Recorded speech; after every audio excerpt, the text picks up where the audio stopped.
banyak kegiatan lain lah pokoknya anak-anak main. Nah, kalau mereka itu harus berizin, bagaimana dengan mereka? Kalau kita saja yang dituntut izin kan diskriminasi, yang artinya dengan kapasitas yang sebegitu luas itu kita nggak perlu ada izin, kecuali kita mengadakan event. Nah itu memang kita harus ada izin. Nah, buat Mas Jatmiko, aku pengen nanya nih Mas. Ini banyak juga yang bilang nih, ini latihan sama, terus apakah tempat latihan itu dilarang atau bagaimana? Terus kenapa ada yang komen ini ya? Ada yang komen, kenapa tidak nyewa tempat latihan seperti itu? Kalau kita kan di Indonesia bebas-bebas saja nih. Nah, nggak tahu kalau di sana diperbolehkan bebas atau tidak. Kalau di Singapura bebas saja, kayak latihan di taman setiap minggunya. Ada beberapa kayak di Taiwan juga. Nah, nggak tahu kalau di Jepang. Kita juga punya tempat latihan sewaan. Kita juga punya latihan tempat sewaan. Kalau pas yang di tempat yang kita menyewa nggak pernah di-up.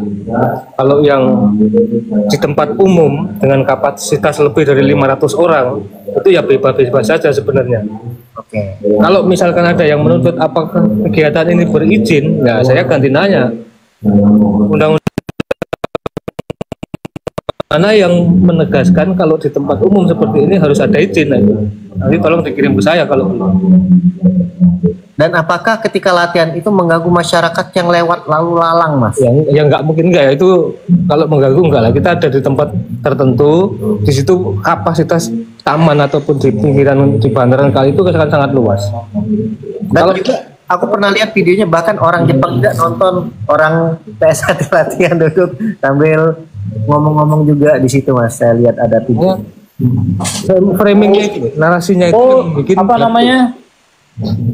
Mungkin nggak tahu ya kalau di daerah kota-kota lain, saya nggak tahu karena saya di Kyoto juga. Karena saya pernah dulu mau masak, bukan banyak ya, cuman 3 orang mau masak demo review makanan di YouTube. Tapi saya waktu itu bukan berkolaborasi mengajak KJRI, tapi yang ITPC untuk diberikan makanan untuk saya review di taman di belakang sungai dan meja. Waktu itu saya harus disuruh izin ke kepolisian. Saya juga heran, kenapa kita hanya review makan, taruh meja satu kita makan, kita harus lapor polisi. Padahal kan ini bisa dibilang iya kayak camping aja gitu.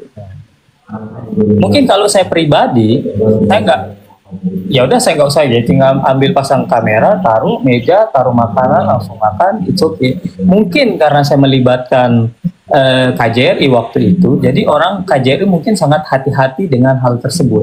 Dia harus izin polisi, bikin surat dulu, baru boleh nggak ngadain di sana, bikin janji dulu. Itulah ribetnya di Kyoto ya. Kalau di Kyoto sih, saya nggak tahu kalau daerah lain.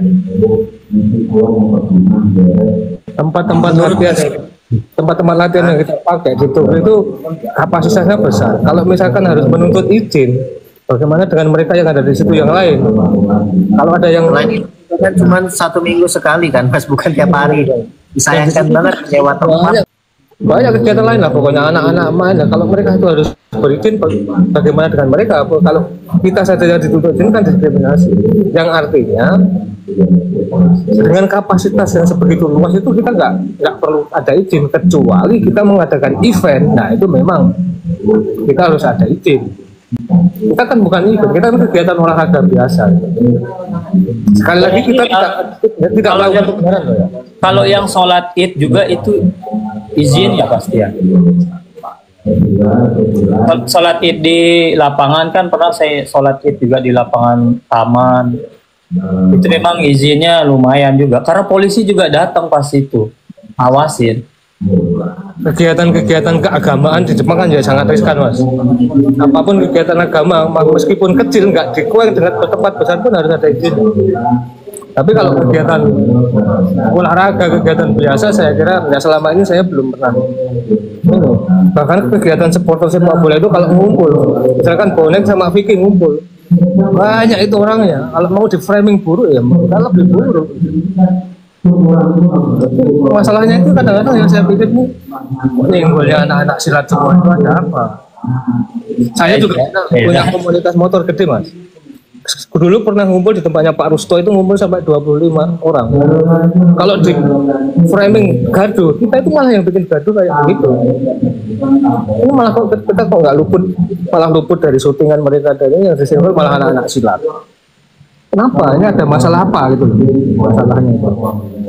Sedangkan mereka ya terbentur segala sesuatunya. Yang menjadi masalah, kalau ada masalah dengan anak silat, kenapa sih nggak pimpinannya aja misalkan di saya, Mas, kita ketemu ngobrol, atau ketemu Mas Jum, Mas, saya bisa ngobrol kan. Selalu digoreng terus gitu. Itu ada apa? Misalnya sekelas YouTuber seperti semacam harusnya mampu lah, misalnya sekelas misalkan saya atau Mas Jum waktu saya di Tokyo. Saya dulu tanya KJRI loh, Pak. Apa sih pimpinan PSHT di Jepang? Bisa nggak saya dipertemukan sama Pak Dodi? Saya tanya loh. Saya pengen dipertemukan, saya ajak podcast malah waktu itu. Saya tanya, terus saya DM orang PSHT yang di Jepang. Tolong bilang ke siapa pimpinan sama yang ngurus PSHT di sini ini, saya ada event besok di Yokohama besar. Saya undang beberapa orang, 10, saya kasih stage 10 menit tampil. DM orang-orang PSHT untuk silat. Tapi belum ada yang bersedia. Kan udah saya kasih tahu Mas Denny kan? Yang ngechat saya. Iya. Kita mau ketemu karena jaraknya memang berbeda, jadi tidak bisa. Karena di Tokyo, Mas, acaranya di Tokyo dan Korwil Tokyo, orang Tokyo, PSHT Tokyo. Dan saya DM itu bukan satu orang, banyak infoin saya orang yang bisa silat. Tampil di acara besok tanggal 27. Belum ada yang bersedia. Tapi bukan dari cuman organisasi PSHT, seluruh silat, organisasi manapun silahkan.